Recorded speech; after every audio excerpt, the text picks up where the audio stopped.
Hello everybody, welcome back to my channel. This is SCRR, stands for Scott's Comics Retro Review. You can also call it SCRR, whichever way is easier for you to remember. This channel is dedicated to those of you who want to get into comics but are not sure where to begin, or who are already into comics but have not read any of the books that I happen to be reviewing. So I did my first couple of videos, and I started with what I considered the best year in comics. And then I went ahead and did the first comic that I started actually collecting comic books with. Then I went to the first artist whose work I recognized simply by looking at it, after Jack Kirby, who was the first, his book was one of the first books that I started reading. Anyway, the next artist whose work I recognized just by looking at it was Neal Adams. Now, Neal Adams was, by the time I started buying and collecting comics, he was largely out of the industry. He had already started Continuity Studios with Dick Giordano, and he was, I believe, working on Superman versus Muhammad Ali at the time. But nevertheless, what used to happen was DC used to publish, DC Comics used to publish these comics that were 100 pages long, and they were only for 60 cents. Now that doesn't seem like a lot, but back then for me, 60 cents was a lot of money for me to come up with. The books were usually a good value. You would get like one original news story, and then you get the others would be all reprints. And I remember reading from my older cousin Kenny. I remember reading his comic, and it was sorry, let me come over here real quick. It was What Makes a Corpse Cry, and I ended up wow, look at that, that's beautiful. It was printed on newsprint paper, which isn't as high quality as this paper, and the colors didn't hold as well as from back then as they do here. But this was one of the series that I ended up loving his artwork. Now, I've come to associate Deadman with Neal Adams. Neal Adams, I'm going to do several videos on Neal Adams, because this guy was, what he was to comics was simply amazing. He brought a level of illustration to the books that had not really been there before. Now, Neal Adams had been in the industry before John Byrne, and in fact, John Byrne has cited him as one of his influences. Not one of his major influences, because John Byrne actually didn't grow up in America, and he's not that much younger than Neal, but he definitely called Neal an influence. And look at how gorgeous this artwork is. That was one of the things that Neal brought to the comic book industry before he came along. It wasn't really that illustrative. It was much more cartoony. I mean, he's sitting there putting in his blacks. Now, I'm saying it's much more cartoony. You still had guys like Will Eisner, who I'm going to come to in later videos, but Will Eisner wasn't doing comic books per se. He was doing a comic strip. And I'm kind of splitting hairs here with that, but you'll see when I get to the comic strips. In either case, coming back to Neal Adams, we have look at this. One of the things about Deadman is that he's basically a ghost. He was killed. He was performing at the circus, and he got shot, and he fell down, and he's like, I didn't die. But then he realized that, well, Ramakrishna actually told him, Ramakrishna, by the way, is not a tree. She went into the tree, and that was her way of talking to him. But she was explaining to him that he's going to roam the earth until he finds his killer. And what he does is he sneaks into the body of Tiny, who was one of the people that worked at the circus. And he realized that he can climb in and out of people's bodies, but he can also walk around disembodied. So if he was somewhere, anywhere, you wouldn't know it. He would be, for example, let me find an example of it. He's doing a flashback here. He's trying to find his killer, and this was him back when he was alive. And he suspects that, you know, the killer had something to do with this guy right here. Anyway, so like when he's walking around, and here he is, he's walking around. He can sit there and say things, but no one can hear him because he's a ghost. But he can inhabit somebody's body. You know, he's over there yelling at this guy, but no one can hear him. But he can inhabit somebody's body and do things. Again, I came to associate this character Deadman with Neal Adams, and Neal Adams is a phenomenal artist. The thing that always, the thing about Deadman that always got me is, why does he do this? He's angry at this guy, right? So he jumps inside a bartender's body, and you know, I get what he's trying to do there, but why is he sneaking in to the office as the bartender? Why not jump into this guy's body? Then he doesn't have to sneak in. He walks in on his own. Do you know what I'm saying? Why get into this guy's body? I mean, why get into the bartender's body? I never understood that about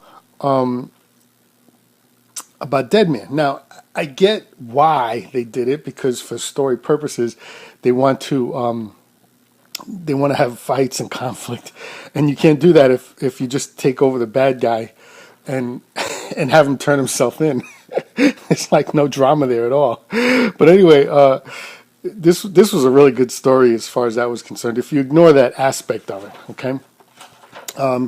The thing about Neal Adams, right, is not only did he bring such an illustrative style to his work, but he was also known, he did a strip called, that's Carmine Infantino, who did the book at first.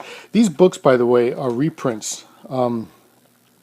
Deadman Book One and Book Two. And you could see his names up front here because he sort of inherited the character after Arnold Drake and Carmine Infantino created the character. Neal Adams kind of took him over, made it his. But the thing about Neal Adams is that he brought such an illustrative style to his work, right? And not only that, but he did things like he came from newspaper strips, and he came from illustration, and he actually did, before this, he did Archie comics, believe it or not, and he also did a strip called Ben Casey. And strips used to be, for those of you who are too young to know, strips used to show up in the newspapers, and what they did in the newspapers was I'm just kind of flipping through to show you how beautiful this artwork was. What he did with the newspapers was look at that. Stuff like this wasn't done back then, by the way. I mean, he's using a tone here. I believe he used Ben-Day paper. I could be wrong about that. But nothing like this was done before. Nothing this realistic looking was done before him.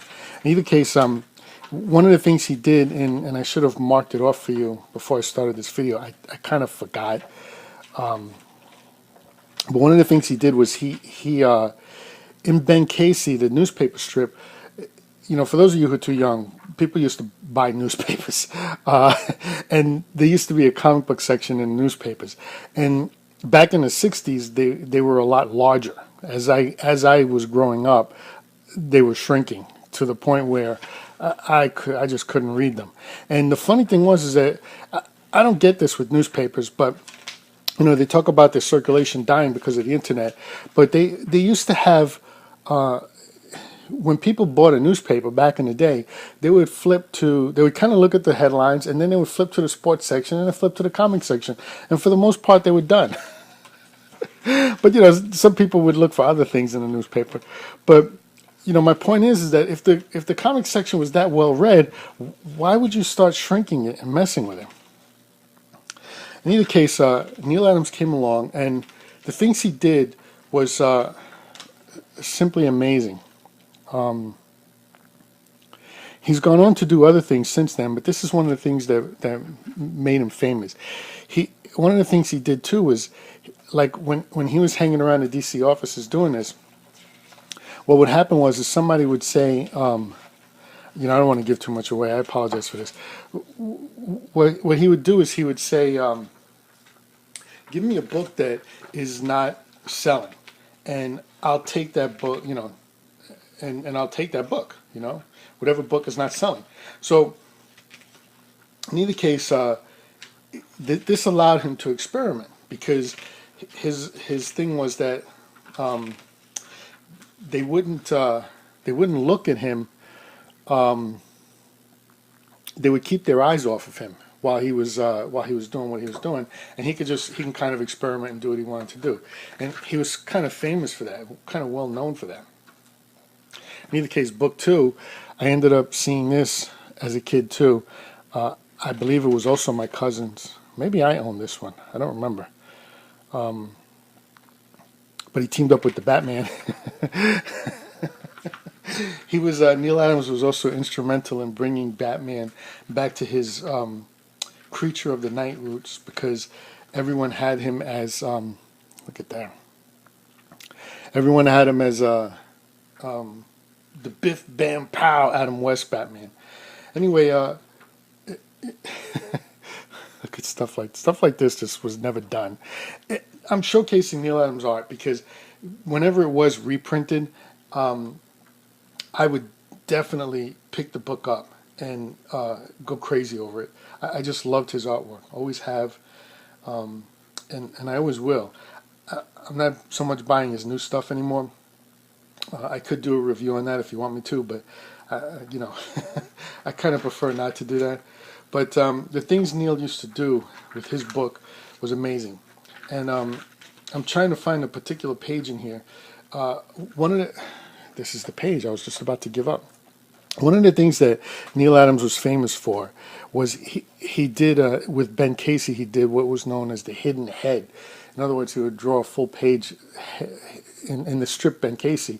It was the entire page, stripped straight across. He would have a head in there, and then he would break up the panels and have the story. You see his dead man here, dead man's in here, dead man's here, dead man's here.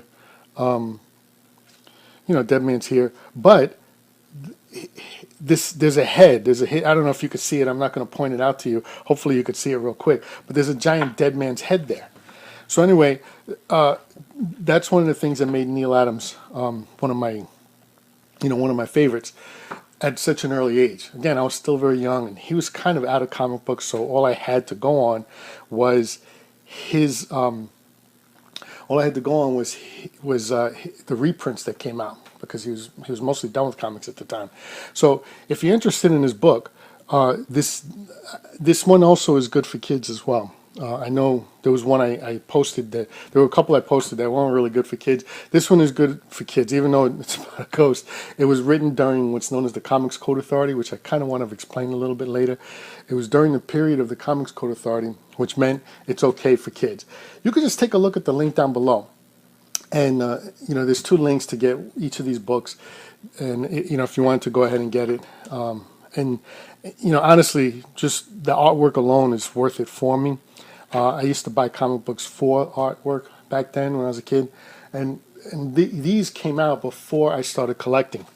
These books came out when I was a collector, high quality reprints of the book. The thing I found out though is that it wasn't entirely complete, and they would do things like this story would continue on the back of this page, which is the back cover of the book. It was just little things like that I wasn't very happy with the reprint. So when DC came out with this, I was very happy with that.